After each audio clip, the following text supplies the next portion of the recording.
Okay, it's Court. When I Was Young in the Mountains by Cynthia Rylant. When I was young in the mountains, Grandfather came home in the evening, covered with black dust of a coal mine. Only his lips were clean. He used them to kiss the top of my head. When I was young in the mountains, Grandmother spread the table with hot cornbread, pinto beans, and fried okra. Later, in the middle of the night, she walked through the grass with me to the Johnny house and held my hand in the dark. I promised never to eat more than one serving of okra again. When I was young in the mountains, we walked across the cow pasture and through the woods, carrying our towels. The swimming hole was dark and muddy, and we sometimes saw snakes, but we jumped in anyway. On our way home, we stopped at Mr. Crawford's for a mound of white butter. Mr. Crawford and Mrs. Crawford looked alike and always smelled of sweet milk. When I was young in the mountains, we pumped pails of water from the well at the bottom of the hill and heated the water to fill round tin tubs for our baths.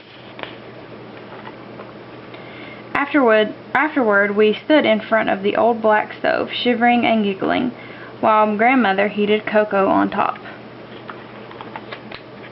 When I was young in the mountains, we went to church in the schoolhouse on Sundays and sometimes walked with the congregation through the cow pasture to the dark swimming hole for baptisms. My cousin Peter was laid back into the water and his white shirt stuck to him, and my grandmother cried. When I was young in the mountains, we listened to frogs sing at dusk and awoke to cowbells outside our window. Sometimes a black snake came in the yard and my grandmother would threaten it with a hoe.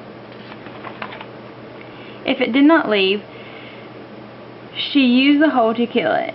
4 of us once draped a very long snake, dead of course, across our necks for a photograph. When I was young in the mountains, we sat on the porch swing in the evenings, and Grandfather sharpened my pencils with his pocket knife. Grandmother sometimes shelled beans and sometimes braided my hair. The dogs lay around us, and the stars sparkled in the sky. A bob white whistled in the forest. Bob, bob, bob white? When I was young in the mountains, I never wanted to go to the ocean. I never wanted to go to the desert. I never wanted to go anywhere else in the world, for I was in the mountains, and that was always enough.